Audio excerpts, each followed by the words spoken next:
సేన అధినేత ఆ రోజు ఎన్నికల్లో ఒక మాట చెప్పాం. అదే మాదిరిగా నరేంద్ర మోడీ గారు ఇక్కడ రాష్ట్ర బీజేపీ అధ్యక్షురాలుగా పురంధేశ్వరి గారు మేమందరం కూడా ఆ రోజు ఎన్నికల ముందు ఒకటే కోరాం. ఈ రాష్ట్రంలో ఓటు విభజన జరగడానికి వీలు లేదు. అందరూ కలిసి పనిచేయాలి, గెలిపించాలి.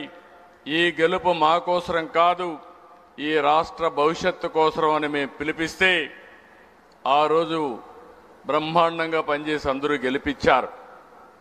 ఈ ఒక్క సంవత్సరంలో మీరు చూశారు, 3 పార్టీలు కూడా మామూలుగా ఒకే పార్టీ ఉన్నా కొన్ని ఇబ్బందులు ఉండే సమస్యలుంటే 3 పార్టీలు కూడా ఎక్కడా ఎలాంటి సమస్య లేకుండా ముందుకు పోగలుగుతున్నాం. అలాంటి సహకారాన్ని అందించినటువంటి డిప్యూటీ సీఎం పవన్ కళ్యాణ్ గారికి, పురంధేశ్వరి గారికి, బీజేపీ నాయకులకి, కేంద్రంలో ఉండే ప్రధానమంత్రి నరేంద్ర మోడీ గారికి మనస్ఫూర్తిగా ధన్యవాదాలు తెలియజేస్తున్నా, అభినందనలు తెలియజేస్తున్నానని చెప్పి నేను మీకు తెలియజేసుకుంటూ, అందులో కూడా ప్రధానమంత్రి నరేంద్ర మోడీ గారు వికసిత్ భారత్ 2047కు సంకల్పం చేశారు. మనం కూడా స్వర్ణ ఆంధ్రప్రదేశ్ విజన్ 2047ని రూపకల్పన చేసుకున్నాం. అయితే ఫస్ట్ ఇయర్ మనం కంప్లీట్ చేశాం. ఈరోజు అందుకనే సుపరిపాలనలో తొలి అడుగు అనే కార్యక్రమం కింద మనం ఇక్కడ సమావేశమయ్యాం.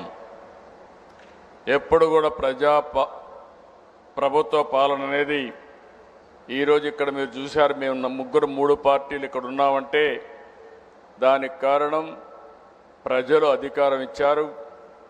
ఈరోజు ఒక పొలిటికల్ గవర్నెన్స్ కింద మేము ఒక ఎలక్షన్ మేనిఫెస్టో ఇచ్చాం. అందులో సూపర్ 6 చెప్పాం, ఎన్నికల ప్రణాళికలు చెప్పాం.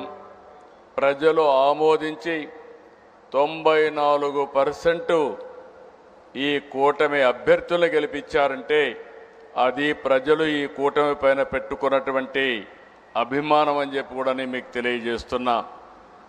అదే సమయంలో యాస్పిరేషన్స్ ఉన్నప్పుడు ఆ యాస్పిరేషన్స్ ఫుల్ఫిల్ చేయాల్సిన బాధ్యత ప్రభుత్వ యంత్రాంగం, ప్రజాప్రతినిధులపైన ఉంటుంది.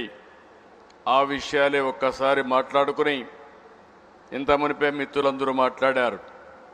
ఈరోజు కేంద్రంలో ఉండే ఎన్డీఏ ప్రభుత్వం, రాష్ట్రంలో ఉండే ఎన్డీఏ ప్రభుత్వం డబుల్ ఇంజన్ సర్కారు వల్ల ఏ విధంగా అభివృద్ధి సాధ్యమో ఈ ఒక్క సంవత్సరంలో మనం అది కొంతవరకు చేసి చూపించాం. అస్తవ్యస్తమైన ఆర్థిక వ్యవస్థ, కనీసం కేంద్రం సహకారం లేకపోతే ఊపిరి కూడా పీల్చుకోలేని సందర్భం.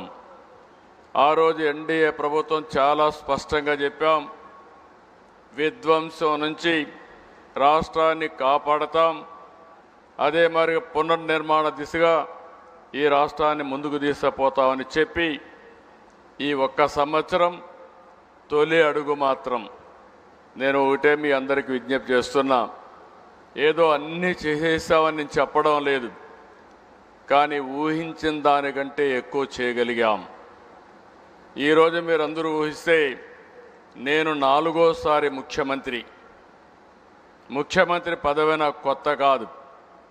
ఇంకా క్లిష్టమైన సమయాల్లో ముఖ్యమంత్రి అయ్యాను. ఆర్థిక వ్యవస్థ 95లో అయితే చిన్న భిన్నమై జీతాలు కూడా ఇవ్వలేని పరిస్థితి ఉంటే ఆ రోజు ఆనాటి ప్రభుత్వాన్ని సమర్థవంతంగా నడిపించడమే కాకుండా అన్ని విషయాల్లో మనం ముందుకు తీసుకుపోగలిగాం. 99 నేనే ఉన్నాను కాబట్టి పెద్ద సమస్యలు రాలేదు.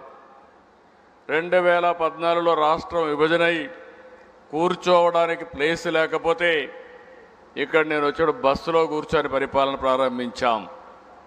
అక్కడి నుంచి నిలదొక్కుకోవడానికి దేశంలో ఎక్కడా జరగని విధంగా 13.5% గ్రోత్ రేట్ CAGR సాధించి రాష్ట్రాన్ని ముందుకు నడిపించాం.